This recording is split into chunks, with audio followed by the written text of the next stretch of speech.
These anamorphic lenses are quite possibly the cleanest set of full-frame budget anamorphics that we've seen in recent years. These are the new Laowa Nanomorph large format anamorphic lenses, coming in at a 1.5 times squeeze. Although they don't have the most anamorphic characteristics that you might find out of some other anamorphic lenses, I do think that they are the most versatile when it comes to the type of productions that you could potentially shoot with a set of anamorphic lenses. So I managed to get my hands on the 32mm, the 55 and the 85 to test out in London, and I only went and shot the most majestic looking Swiss bloke that you've ever seen, Peter Payton. So sit back and enjoy them test shots while I have a little cry, mate, because I got the APS-C versions of these just 6 months ago.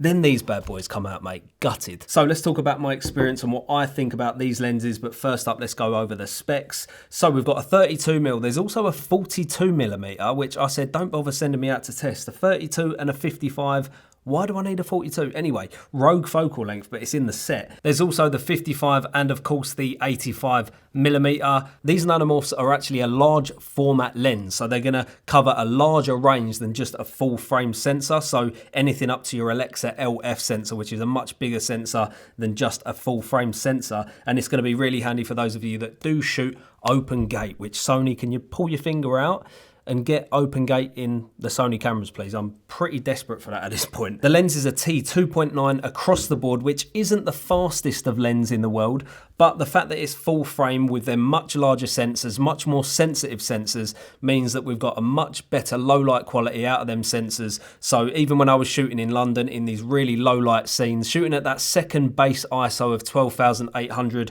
on the FX3, even at 60 frames a second, I still had to have an ND on top of this lens. And talking of the ND, we have got a 77mm ring across all of the different lenses on this set. And speaking of the T2.9, when it comes to anamorphics, you do want a good amount of your frame out of focus, because the bokeh on anamorphic lenses is that selling point. It's that characteristic of anamorphics. Now, obviously, we've only got that T2.9, but the good thing is we've got a very, very short minimum focus distance on the lenses. So the 32mm is 0.49 meters, the 42 is 0.5 meters, the 55mm is a 0.55 meters, and the 85mm is a 1 meter minimum distance. The fact that we've only got that 2.9 is kind of counteracted by the fact that you can actually get really close to your subject, which in turn obviously throws the background even further out of focus, because obviously the distance between your subject and the background, the further that is and the closer you are to your subject with the camera,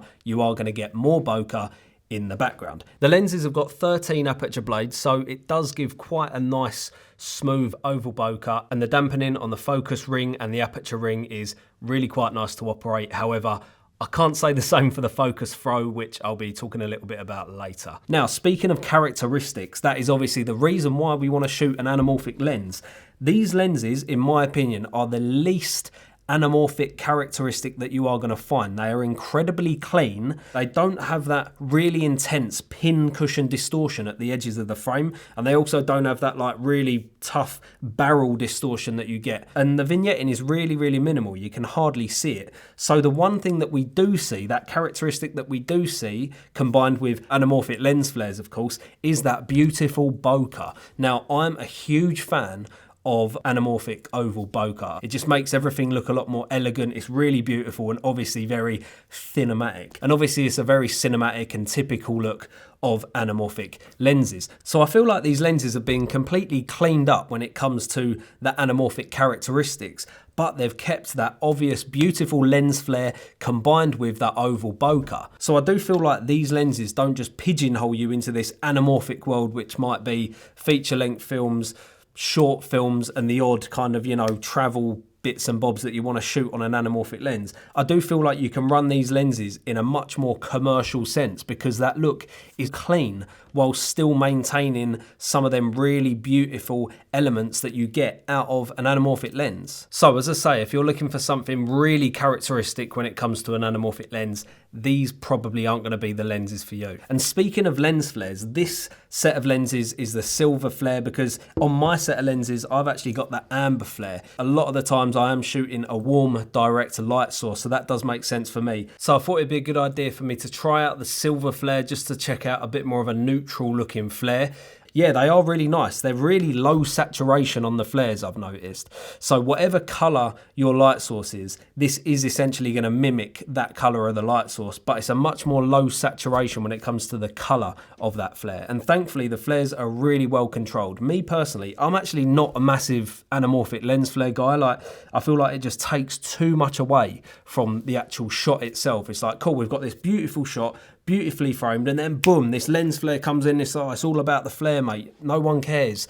There's a story in that frame. Check out the story. The pincushion distortion, personally, I'm really not a big fan of. So the fact that these lenses don't have that much distortion in them is absolutely beautiful, keeping that clean look. And I was really surprised at how much of the edge of the frame stayed sharp. It's like a lot of anamorphic lenses, they go really soft towards the edges of the frame as well as being distorted. And for me personally, I quite like it when a lens kind of drifts off into softness towards the edges of the frame, but these lenses do stay tack sharp, which is really surprising, especially for an anamorphic lens. So where do these lenses fit in today's world of this strange YouTube filmmaking space that I find myself in and you lot are probably in as well?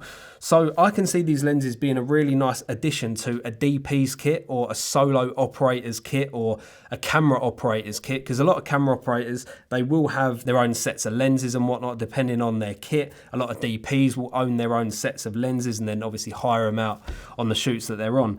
And if you're looking to get a set of anamorphics that are a lot more versatile to the point where you can shoot a commercial, but you can still get that beautiful anamorphic look without taking us away from that commercial look. They're incredibly clean, incredibly sharp, very, very versatile. Obviously, if we do end up getting cameras that are typically a much larger sensor come out, so people move away from full frame and start shooting like a larger format sensor, you are going to be able to carry these lenses over to that much larger sensor system. Because something I always think about is, what's the lifespan of this product that I'm buying? I try not to just buy stuff because you never know when the next wave of stuff comes out. It's like, is that still going to be a part of my ecosystem? And when it comes to the full frame versions, then yeah, these are going to be able to fit on any sensor system that I do go to moving forward. And when it comes to mounts, these lenses come in PL mount and they also come with an EF mount as well. I asked them to send me out the Sony E mounts because obviously I shoot on the Sony E mount system. The Sony E mount is pretty damn chunky, mate. It added like a good inch to the length of the lens, and you can adapt these to pretty much any different mounting system across the board, which is really handy. And thankfully across the entire set they're all about a kilo, so they're very, very similar weight and height as well. The 32mm is just a little bit taller than the 85, the 55 and the 42, and thankfully the aperture ring and the focus ring are at the exact same distance from the mount as well. So if you are going to rig this up, your gears aren't going to have to move at all when you're swapping over lenses, which is nice. And of course it's going to work really well if you're balancing on a gimbal or any other balancing system. The same size, same weight, gears are in the same place. It's going to be really easy to swap over lenses when you're running a gimbal. And all four of the lenses have this focus adjustment ring just below the aperture ring, which you can screw this little screw that comes with all of the lenses to adjust your back focus on the fly. So that's really handy to have there as and when you need to change your back focus. Now there was a few things about these lenses that I didn't necessarily like, and the first one was the focus throw. The focus throw on these are 270 degrees.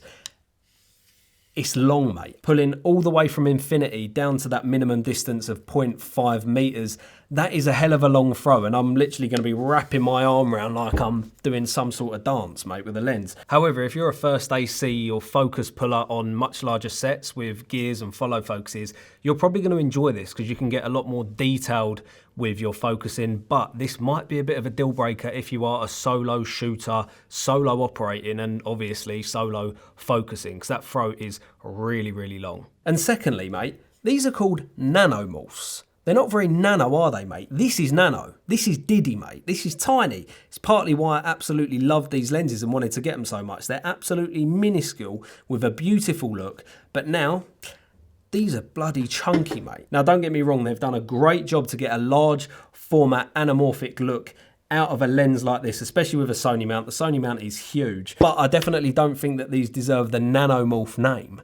They should just be another name, Big Bad Morph. So my final thoughts and conclusions of these lenses. If you're looking for an anamorphic lens that has got loads of character, loads of distortion, loads of vignetting, all of the really intense characteristics that you do get out of an anamorphic lens, I don't think that these lenses are for you. If you want a clean, controlled, non-distorted anamorphic look that is also very sharp, edge-to-edge usable, something that you could use in a commercial scene whilst also being used in a short film and still having that beautiful anamorphic bokeh along with some nice controlled anamorphic flares, that is probably where these lenses are going to sit for you. Let me know in the comments if you think that these nanomorphs are too clean. Do you want something a bit more dirty, a bit more rough around the edges, quite literally?